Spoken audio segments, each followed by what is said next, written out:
Bom, então acho que agora é o melhor momento, que é o momento do debate. Eu queria comentar algumas coisas aqui, enfim, que a gente pode discutir. Eu não vou apontar nenhuma grande pergunta para ninguém, né, especificamente, ou uma mínima, né, mas uma humilde pergunta. Primeiro pensar nessa ideia que venha puxando um pouco a sardinha, ao bispo de sardinha da arte, da ideia que a primeira noção de arte brasileira, escrita historicamente pelo Gonzaga Duque, ele dizia que nós não conseguiríamos fazer uma arte, porque a gente descendia de um povo vadio e beato. E é curioso ouvir tudo isso aqui e pensar que, de certa maneira, nas falas, isso é retomado, né? Retomado, obviamente, com outro sentido, e como o Capital, quando atravessa essa noção, e o Gonzaga Duque estava no início do século XX, olhando um Rio de Janeiro com o samba e com os escravos recém-libertos, que estavam assim desesperando os senhores pelo ócio, como o Giuseppe comentou, né? O ócio ele foi um grande assombro para quem tinha o controle e precisava mudar da sociedade escravocrata para uma sociedade onde haveria trabalhadores remunerados, né? E o Gonzaga Duque, diante disso, obviamente muito ligado a situação, né, a situação eurocêntrica, vai dizer que a gente não tem saída, que a nossa sociedade vadia e beata não conseguiria produzir uma arte brasileira. E só a sociedade europeia, o que a gente fazia em pintura de paisagem era muito medíocre, perto da sociedade europeia, e depois nós respondemos a isso, e eu gosto de pensar no Hélio Oiticica nesse sentido. Tem uma parte nas cartas que ele escreve para Lígia, onde ele diz: nós estávamos indo para o aterro do Flamengo, fumamos maconha e tal, e ele é o vadio e beato do Gonzaga Duque. Eu gosto sempre de imaginar essa cena maluca, né, de 1900 até 1968, como se o Hélio Oiticica pudesse ser esse cara vadio e beato ao mesmo tempo, porque ele elege alegorias, ele beatifica e fetichiza a marginalidade, e isso pode ter os dois lados aqui nas reflexões, né?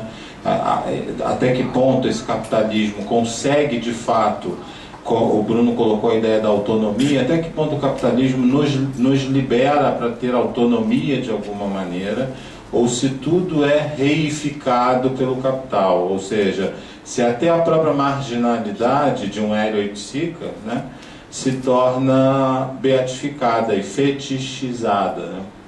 De certa maneira, eu acho que isso é algo que não tem muita saída, né? E eu questiono até, nesse sentido, a ideia da autonomia aqui colocada pelos palestrantes, e até que ponto a gente tem essa possibilidade neste capitalismo, né? E, ao mesmo tempo, pensando no Rancière, sobre a ideia da emancipação, como é que essa ociosidade, né, que foi comentada pelo Giuseppe, e o tempo todo aqui tocada no texto do Jomar, pelas várias tentativas de uma política, uma poesia afirmativa por uma ideia de ociosidade ou de liberdade cultural, de transe, de coisas que não eram dadas para uma cultura centralizadora, e mais do que isso, para uma ideia de cultura iluminista, e é a isso que o Rancière vai criticar, que na verdade esse iluminismo, esse século das luzes, essas enciclopédias, o sol nas bancas de revista, né, me enchem de alegria e preguiça, vai dizer lá o Caetano Veloso tropicalista. Quer dizer, quem lê tanta notícia, a quem é destinada tanta informação? E aí a questão do Rancière será que a emancipação também não é uma espécie de liberdade dentro da noção de cultura de massa ou da noção da informação? Será que o espectador emancipado não seria o ignorante, aquele que vai ler de outra maneira, até mesmo aquele que vai fazer da arte um entretenimento? E isso para mim foi bastante revolucionário pensar hoje nisso, né? Porque quando a gente estuda a cultura brasileira, identidade nacional e coisas do tipo, a gente percebe pontos, né, de críticas, a crítica da etnicidade. O Roberto da Mata, citado pelo Jomar, vai falar da fábula das três raças, da constituição do Brasil pelo índio, negro, branco.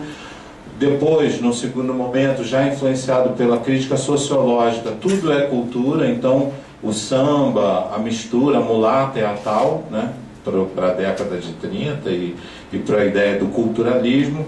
E por último, a gente tem muitos autores ligados a uma crítica Foucaultiana, benjaminiana, pensando que nessa ideia a identidade ela é um discurso e não mais algo evidente ou um patrimônio a ser preservado. E a minha pergunta, que de certa maneira é uma pergunta extremamente sincera, porque eu não sei responder, em que ponto nós estamos dentro dessa crítica toda? Quer dizer, passamos de uma ideia, em princípio, dessa fábula de das três raças, que na verdade desanimava o Gonzaga Duque a entender a possibilidade de uma arte brasileira, para uma ideia culturalista de uma década de 30 valorizando mulatas e sambas e candomblés, num terceiro momento mais intelectualizado, né, mais ligado a uma crítica intelectual Foucaultiana, pensando que na verdade identidade é um discurso construído, então tudo é construído. E aí a minha pergunta é essa, e hoje nós estamos em que ponto, né? Será que nós estamos nesse momento pensando podemos pensar hoje numa espécie de emancipação, de autonomia com relação a esse tropicalismo, até essa quantidade de informação, né? Nós já misturamos tudo, já fizemos lá muito hibridismo com isso. E se as sereias, eu vou fazer a pergunta aqui,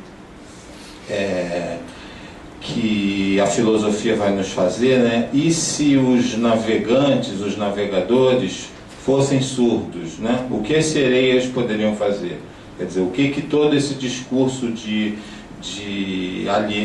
tenta alienar e tal, e se as sereias não conseguissem nos atingir? E se a gente não se tornasse mais o teleguiado, ou coisas bem próximas à crítica pós-moderna, né, dos meios de comunicação?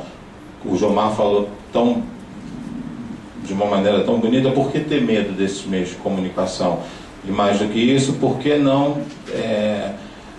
de certa maneira, criar um pouco de ignorância com relação a essas informações? Então, o espectador emancipado do Rancière seria esse ignorante, ou seja, aquele que já sabe que não vai ser o modelo para uma sociedade iluminista, para uma sociedade das enciclopédias. Nós temos as informações, mas temos as preguiças.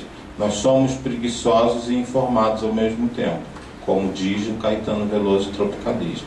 Então, um pouco eu queria provocar nesse sentido aqui a mesa e abrir para o debate.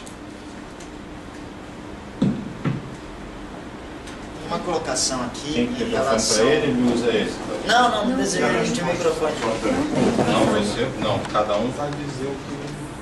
Não, eu queria fazer só uma pequena colocação em relação ao que o professor falou sobre o trabalho material e imaterial, e sobre o fato do capitalismo hoje não ser um capitalismo parasitário, e também fazendo uma ligação com o que ele falou sobre o controle do capitalismo pelo dinheiro, né?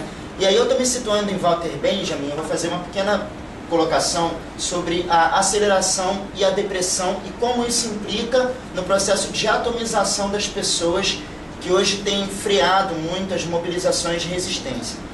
Em primeira instância, né, nós temos a questão do capitalismo que conquistou o controle do tempo. Como eu quero dizer isso? Em primeira instância, quando se começou a contagem do tempo, o tempo ele era muito solidário ao ciclo da natureza, né? Nós temos a questão do tempo do nascimento, né? da colheita, né? Da plantação, né? Isso nos tempos pré-históricos até a formação das primeiras sociedades sedentárias, né? Então você tinha o homem imiscuído nesse tempo.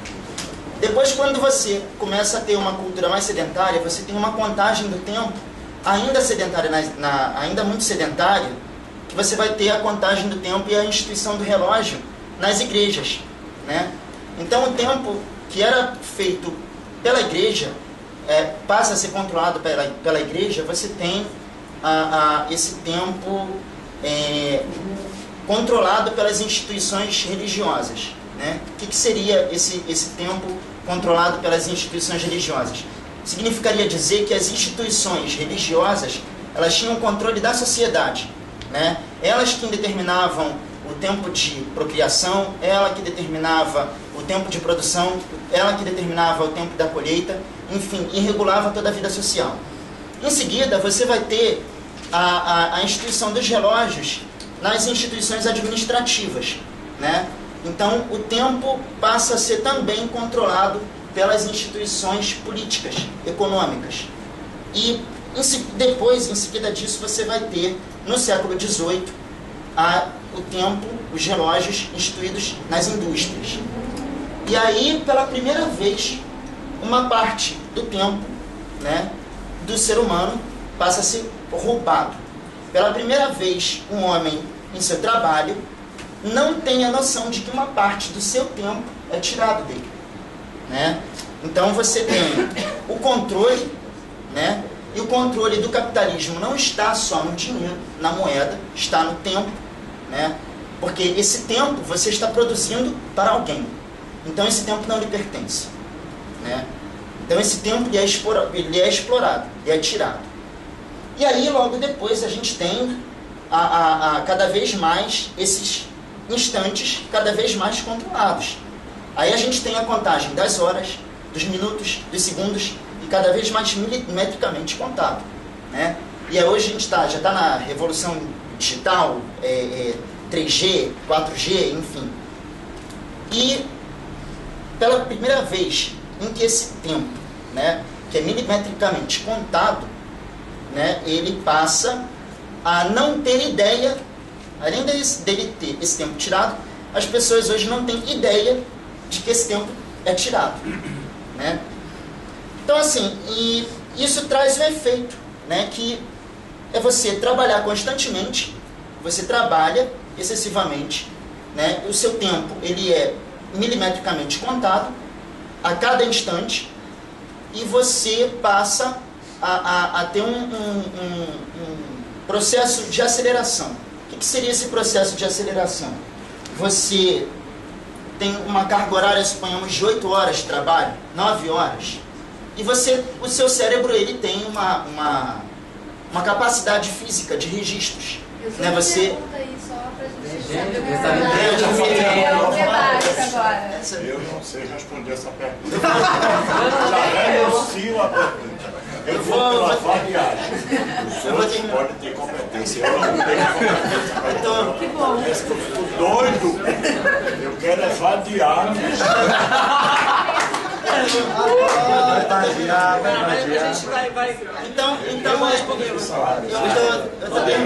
Eu falo dessa, mas eu tô terminando. Eu vou me levantar um pouquinho.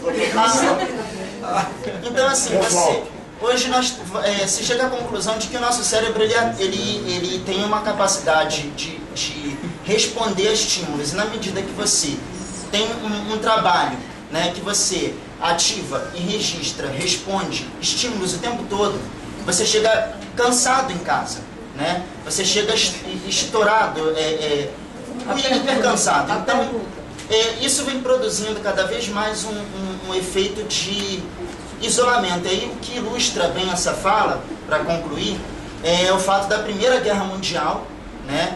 De que pela primeira vez a tecnologia ela conseguiu um efeito que fez com que as pessoas voltassem dessa guerra sem ter nada para dizer, né? e ao mesmo tempo a gente tem a formação hoje do trabalho que se equipara a essa situação, né? As pessoas hoje se sentem o tempo todo ficando para trás na história, não tem nada a dizer, não tem como se mobilizar. Então, como hoje nós rompemos com essa atomização causada por essa depressão, gerada por essa aceleração?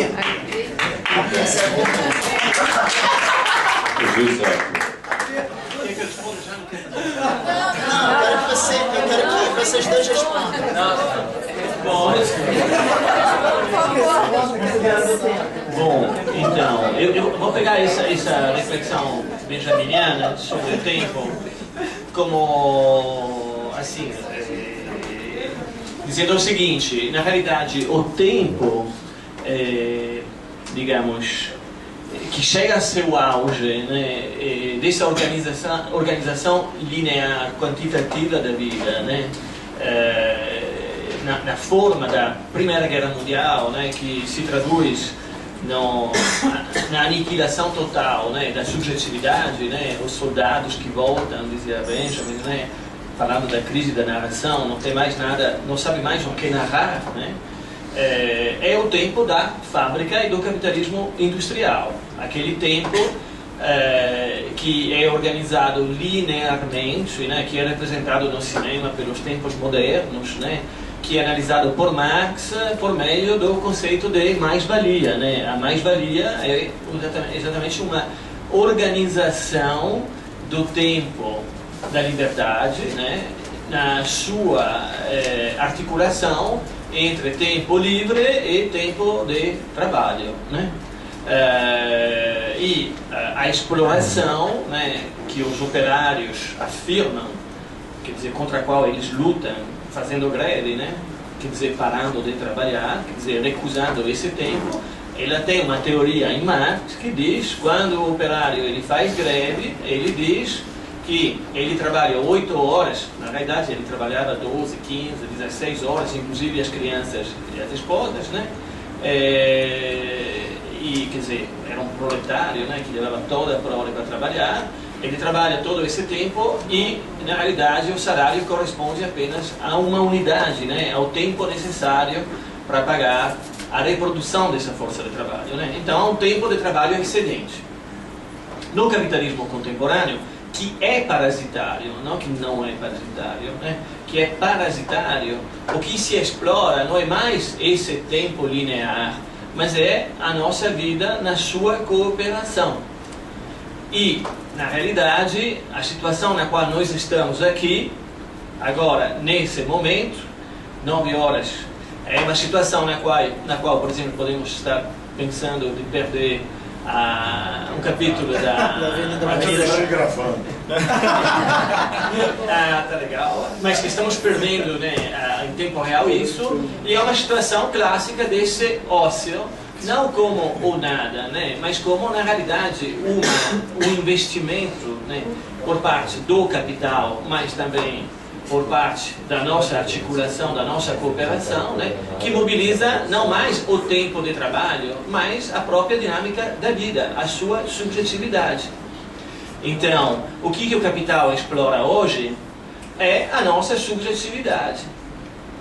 E essa subjetividade, ela existe nas redes de cooperação, ela é a condição prévia. Se o capital está por toda parte, ele chega depois, porque esse toda parte, que são as relações entre os átomos, não como mônadas fechadas, mas como singularidades que existem na relação uma com a outra, e nesse turbilhão de engarrafamentos e de caos que é determinado pelo Kliname, pelos encontros, né, pelos desencontros, né, para retomar o que falava o Bruno, né, para o capital explorar e estar em toda parte, essa toda parte existe antes.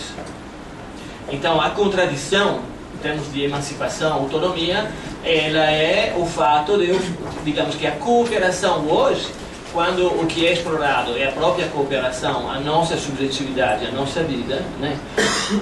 Digamos, essa cooperação é uma condição prévia, e não mais determinada dialeticamente pela relação de capital, como era o caso da relação salarial, da relação fabril. A ambiguidade da relação fabril é que o mesmo operário que luta contra a exploração, ao mesmo tempo, quando a fábrica fecha, luta para continuar a ser empregado. Quando você está fora da fábrica, por um lado você vive atomização, fragmentação, perda de direitos, precarização, mas pelo outro lado você trabalha sem a fábrica, sem o patrão, dentro da relação social, dentro das dinâmicas da conexão e da conectividade. Então, as formas da exploração, elas se transformam radicalmente. Bom, depois no debate eu quero voltar a essa coisa da identidade, antropofagia, etc. Tem que ser no outro seminário.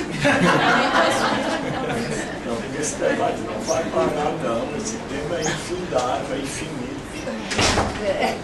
Estamos no âmbito do infinito, do desejo. Isso. Vou fazer então uma resposta pegando o que o Marcelo colocou e o companheiro, que é o problema da autonomia num capitalismo globalizado pervasivo. Quando eu falo capitalismo, eu não estou me referindo a alguma cúpula de cristal onde os bans, né, os grandes banqueiros e os grandes senhores da guerra decidem o destino da humanidade. Quando eu falo capitalismo, eu estou me referindo a uma relação social, a uma coisa cotidiana que está entre a gente e que disciplina ou tenta disciplinar os momentos mais prosaicos da nossa vida, os nossos tempos e a nossa ocupação do espaço. E Marx, ele tinha um conceito famoso, né, que é o conceito de fetichismo, que ele se apropria da antropologia do século XIX, que na época é uma antropologia bastante assimétrica, né, que considerava os primitivos, entre aspas, como seres inferiores, porque viam entidades e viam espíritos nas coisas, né? Não havia essa distinção entre sujeito e objeto, que seria uma nota distintiva dos europeus, dos colonizadores. E ele, Marx, pega esse conceito de fetichismo e fala que, na verdade, os ocidentais também fetichizam as suas coisas, e fetichizam através do conceito de valor, do conceito da mercadoria, que é justamente o comensurável pelo dinheiro. Mas esse é um fetichismo negativo. Marx, em nenhum momento, é contra um fetichismo positivo. E quem já teve um ente querido e já mexeu nas roupas dessa pessoa que morreu, pode certamente sentir o que é o fetichismo positivo, ou seja, a impregnação da subjetividade nas coisas, a circulação de um animismo, né, de entidades, de potências que não se apegam e ficam presas aos objetos. Por que eu falo isso? Porque quando se discute autonomia dentro de um capitalismo globalizado, existe toda uma pauta dentro das esquerdas, entre aspas, que é do anticapitalismo, que nós deveríamos unificar nossas lutas contra o capital, nos colocando fora do capital, ou seja, reprimindo os nossos desejos de consumo, as nossas vontades, que na verdade teriam sido induzidas em primeiro lugar pelo merchan da novela.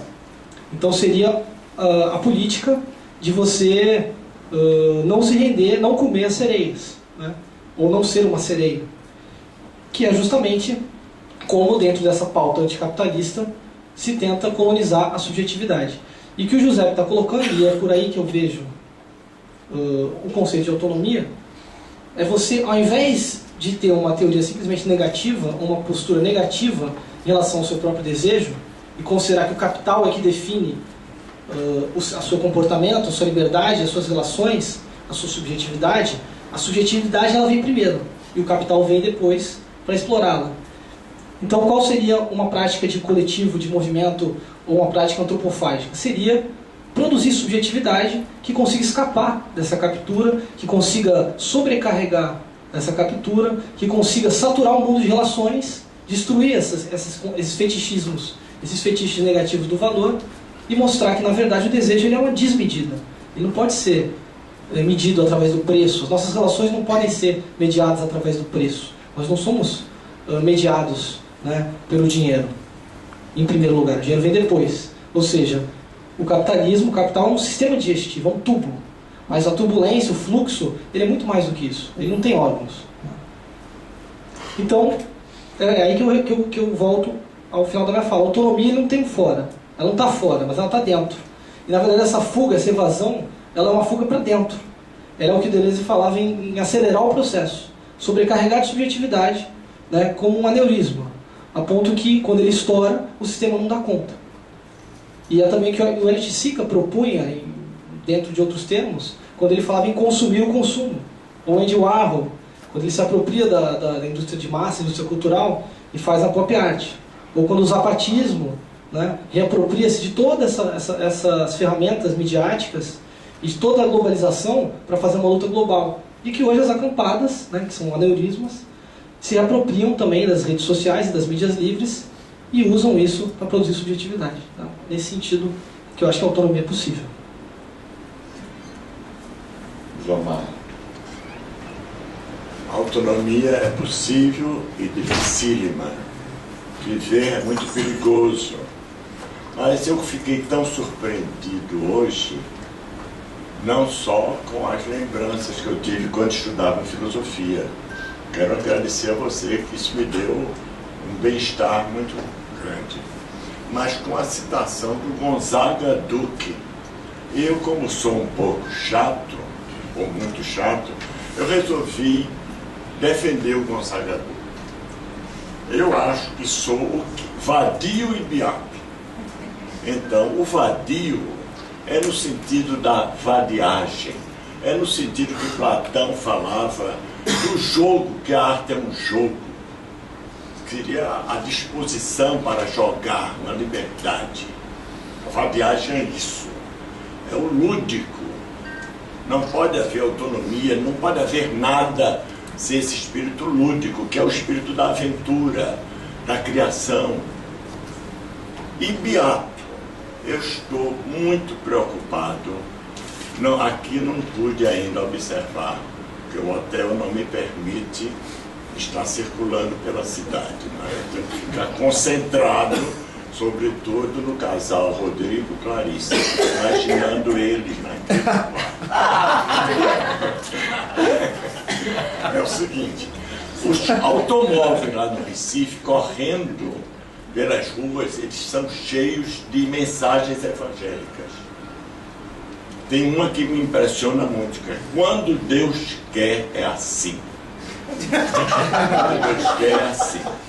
Então eu já fiz um texto que eu dizia: quando Deus quer, não é assim. Mas eu quero aproveitar isso para dizer que uma coisa que eu não sei se depende do capitalismo ou das nossas neuroses simplórias, clássicas, eternas, essa coisa de dizer que a beatitude, a vida vadia e beata, porque eu defendo muito a religião da amizade. Agora, o que me preocupa a partir de quando Deus quer assim, são os fundamentalismos religiosos de todas as religiões, as posturas que podem não ser só ligadas às religiões, mas também a política, a sexualidade, quando você assume uma postura fundamentalista, que é antidialógica, que é de intransigência, que é de imposição e que é totalmente autoritária. Então vamos pensar na beatitude de Spinoza. Fiquei tão feliz. Níce da Silveira estudou muito Spinoza e fez até cartas para Spinoza, a famosa Níce da Silveira. Eu li esse livro dela, uma xerox, uma coisa linda. Carta ela escrevendo para Spinoza, dialogando com Spinoza. Ela foi uma grande lição de autonomia, de trabalhar no hospício, onde aquilo é um presídio, né, de pessoas perturbadas emocionalmente, mentalmente, e ela enfrentou e descobriu no presídio grandes artistas. Né? Então era isso. Não sei se tem mais nada a dizer. Sim, eu gostei muito da história da turbulência. Não, eu tenho que falar. Quando eu falo que nós vivemos um momento psicanalítico, que vocês podem chamar de lacanagem ou de lacaninos, pode dizer que eu sou um lacanino ou praticante da lacanagem. Minhas amigas psicanalistas não gostam, mas eu acho que devemos ler Lacan e, sobretudo, o retorno que ele faz de Freud. Precisa, porque eu acho que tudo que se fala muito tem essa coisa, esse substrato. Essa palavra do desejo, a gente tem que distinguir desejo de necessidade, de demanda. E eu gosto muito de usar a palavra, a expressão desejo desejante, que é justamente o desejo como turbulência. Esse desejo que não para, é um fluir permanente, é um fluxo permanente. E sobre o capitalismo, quando eu era jovem, como está aqui na mesa, eu li um livro do André Gorz, que foi citado, eu fiquei feliz. Eita, eu tinha me esquecido dele, agora relembrei. Um livro chamado Socialismo Difícil. Então, esse livro é fundamental. Porque eu acho que as esquerdas foram muito crucificadas aqui hoje, né? As esquerdas. Por favor, as direitas. Deve ser a greve. A greve nacional. Eu espero que não seja nenhuma atitude contra a nossa presidenta Dilma. Eu sugiro que todos vocês amanhã, quando acordarem, deem um bom dia a um amigo, a uma pessoa, a primeira pessoa, mas digam bom dia, amigo, e bom Dilma para o Brasil, se for possível. O Brasil é um país meio impossível, desejar bom dia se for possível. Então, leu o André Gorz. Eu distribuí hoje clandestinamente aí uma página de um dicionário, porque quando eu estudava filosofia, eu ia muito aos dicionários. E escrevi num dia, num texto, a palavra solipsismo, e o pessoal disse que não tinha entendido aquela palavra, não sei o quê, porque eu usava essa palavra. Eu disse, minha gente, esse negócio do dicionário é muito bom nos dicionários. Eu fui para o dicionário do Nicola Abaniano e peguei, quando eu peguei a palavra solipsismo, em homenagem a você, italiano. Eu não queria ler, quando eu era jovem, ele parece que é religioso, é padre, e faz ainda um dicionário de filosofia. Eu tinha uns preconceitos terríveis, talvez menores do que hoje. Hoje eu tenho mais preconceitos ainda. Então, eu quando descobri a palavra solipsismo, descobri que ela estava junto de outras palavras que me encantam muito. Solidão, solidariedade. Estão aí no papelzinho que circulou. Uma pergunta.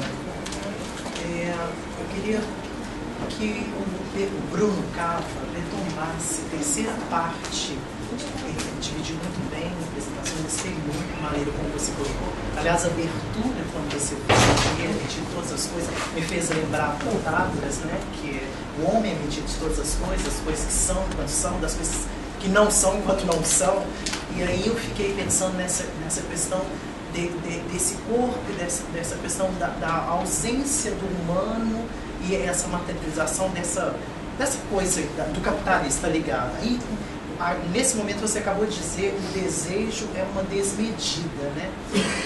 E eu fiquei pensando na terceira parte, quando você trouxe Spinoza, e que ele desenvolve, falando do átomo como infinito, né? E você faz aí todo um desenho, coloca algumas questões, que você retomasse para mim nesse momento, nesse trecho, com relação a essa parte do desejo, da desmedida. Eu gostaria também de aproveitar nesse pacote, um pouquinho para cada, professor Giuseppe, você falou num dado momento. Eles são perigosos, eles anotam. Não, os devassos estão. Eu gostei muito, ele trouxe beleza. Você falou da brasilianização do mundo e o Brasil devir, a desterritorialização. E aí você falou que juntos na mesma modulação, né, que você não vê como como binária dialética, a antropoêmica e a antropofagia. Gostaria que você retomasse esse momento aí que eu tentei acompanhar, achei muito até de um lirismo quando você trouxe. Eu fiquei pensando muito em imagem, eu tenho essa relação da palavra com a imagem, e você falou do espaço liso, espaço estriado, e isso me trouxe algumas inquietações.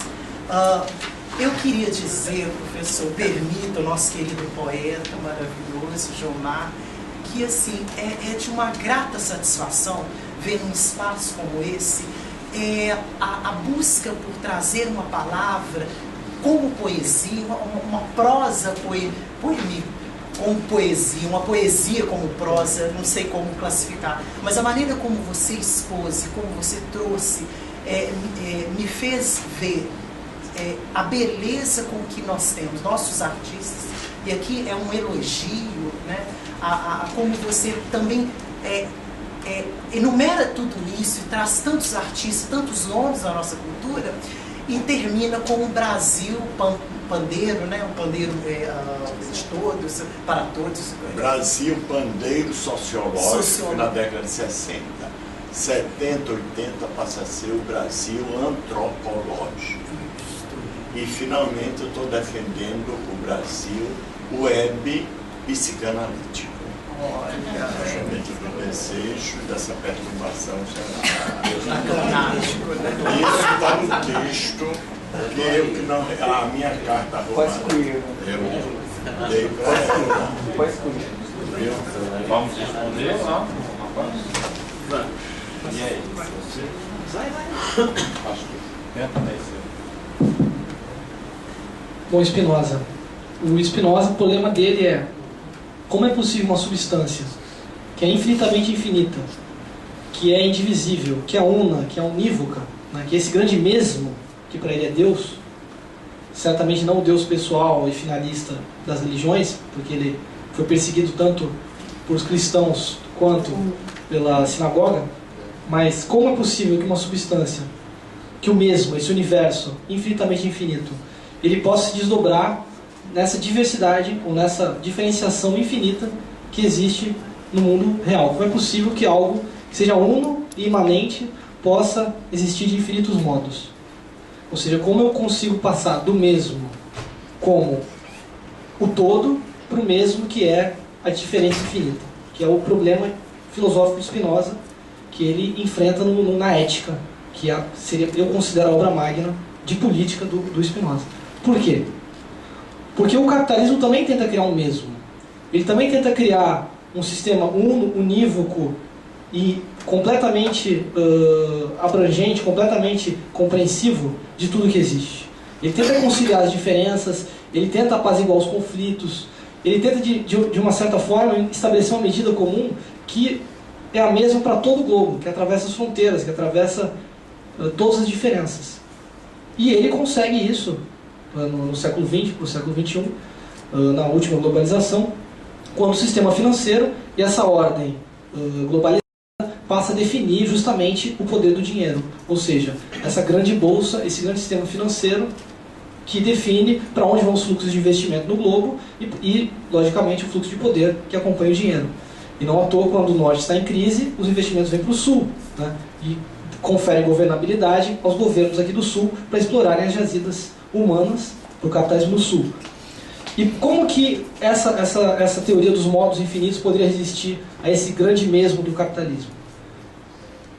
É justamente o mesmo do desejo, ou seja, o que está em todas as coisas, o infinito que está em todas as coisas, mesmo as finitas, os modos finitos, inclusive, estou falando não só das pessoas, mas também em todos os objetos, né?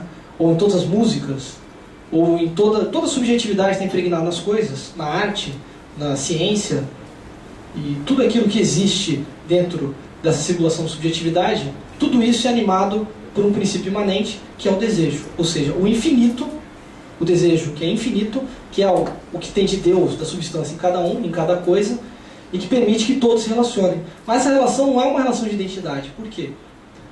Porque como é infinito, em cada vez que ele se manifesta de forma diferente. Porque não é o infinito quantitativo do capital, que é quantificado pelo dinheiro, mas é o infinito da diferença. Ou seja, cada vez que esse infinito se manifesta, ele não se manifesta só quantitativamente, mas qualitativamente. Então, na maneira que tudo que pode existir existe, porque a necessidade é férrea da substância até os modos, esse infinito tem que se desdobrar numa diferença infinita. Então tudo que existe é singular, tudo que existe é único, não pode ser repetido. Ele é qualitativamente único. E isso destrói o capital. Isso destrói o fetiche do valor. Porque isso gera um outro fetiche, que é o fetiche da relação, que é o fetiche do desejo, que é o fetiche da nossa expansão contínua em busca de outra coisa. Tá?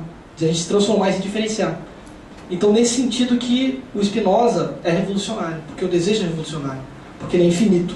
E o infinito é qualitativamente infinito e rompe com a homogeneidade do valor e do dinheiro. Bom, então, brasilianização e devir Brasil do mundo como dois elementos de uma modulação que os torna hibridados, né? E que a gente só consegue abrir, singularizar, com base na dinâmica das lutas e para falar da beatitude e do amor, né? Mas aí a gente poderia dizer o seguinte: o capitalismo contemporâneo, ele se caracteriza por, digamos, por construir um espaço, né, que o Negri e o Michael Hart em Império definiram como um não lugar sem fora. Quer dizer, esse não lugar implica que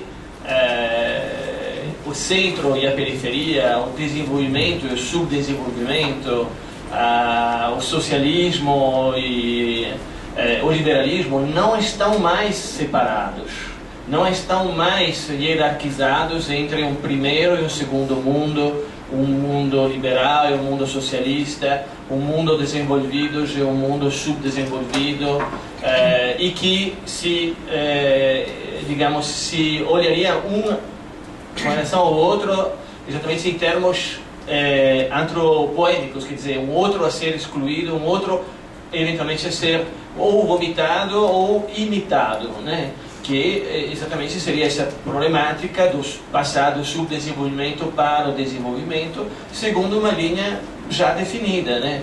Que é aquela exatamente de evitar de perder o trem, de não perder uma década. Há um trem andando e se a gente perde a década, e aí quando a gente retoma esse trem, a gente já sabe o que fazer. É a central nuclear de Angra, é Belo Monte, é transformar os índios em proletários, passar com a estrada brasileira financiada pelo BNDES na reserva indígena na Bolívia, é discriminar os haitianos quando eles vêm como imigrantes, né? Então a gente já sabe isso que é, né?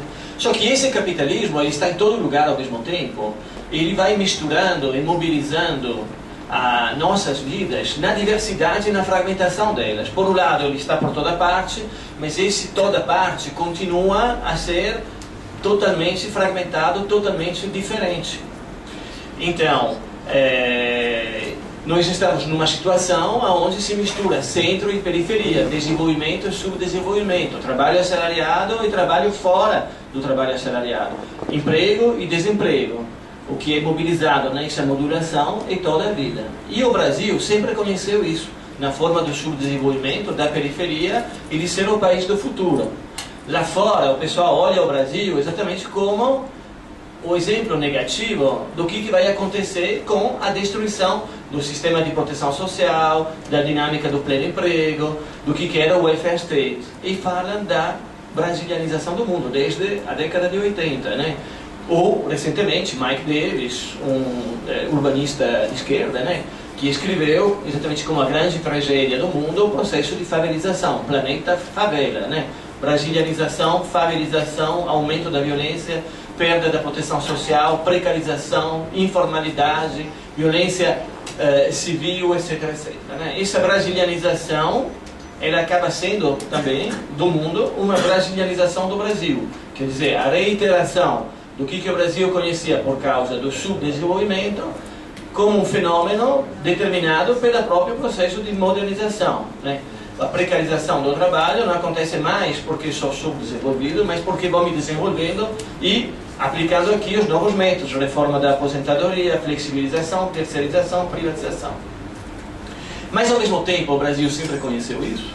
Então ele sabe lidar com isso. A favela, ao mesmo tempo que ela é periferia, subdesenvolvimento e pobreza, ela é riqueza do pobre, ela é potência de autoconstrução do espaço urbano, ela é construção de uma outra dinâmica. Na hibridização, que o Brasil sempre conheceu como mestiçagem, como mixidade, você tem uma outra dinâmica. Aqui o Sul ganhou, dizia Oswald, né? Eu contribuo, né, com mais um dos erros milionários, né, que ele falava da língua e do sotaque, né? Inclusive quando eu falo dele, né?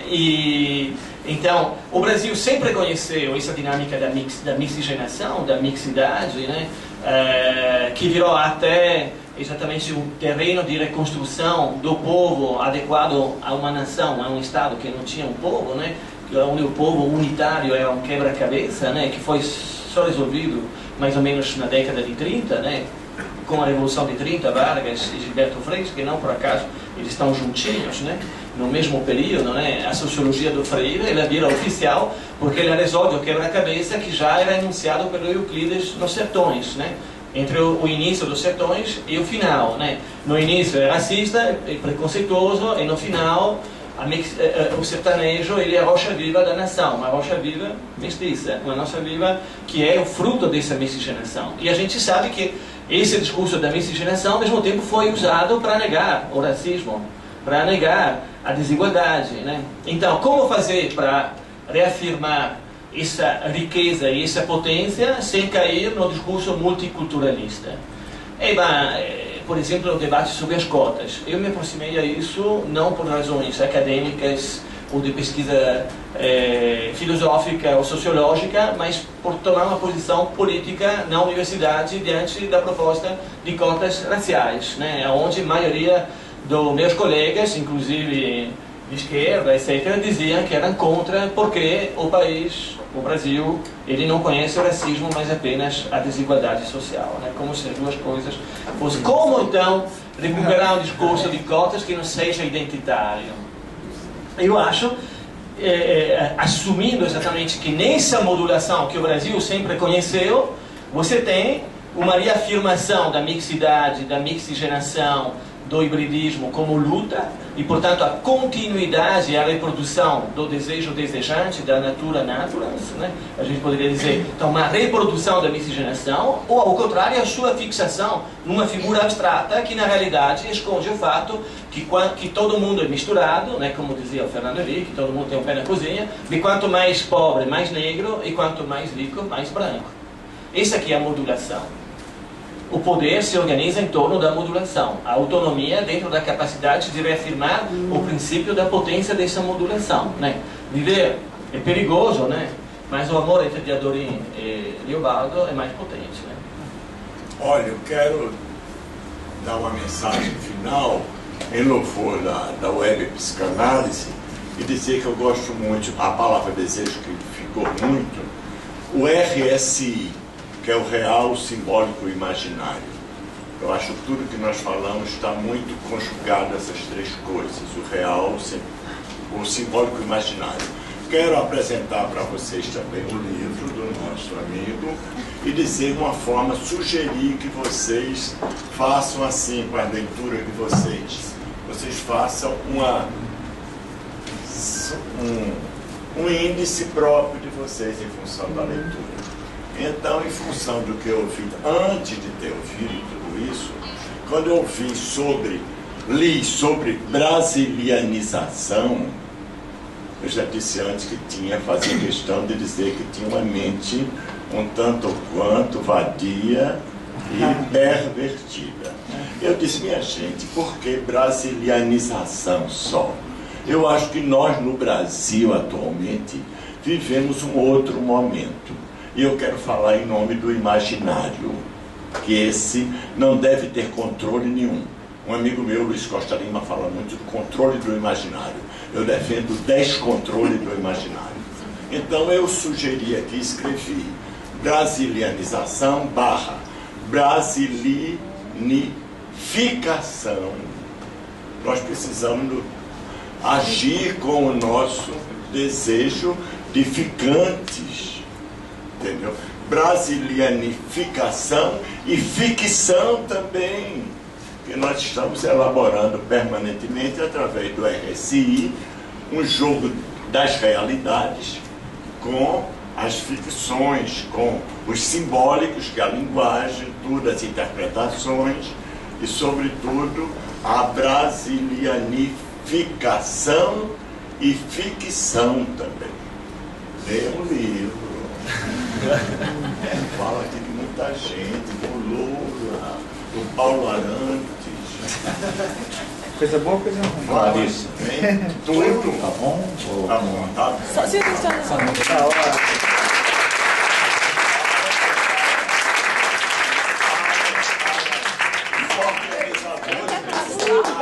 Esse seminário é o mais importante para a cultura brasileira a partir de hoje.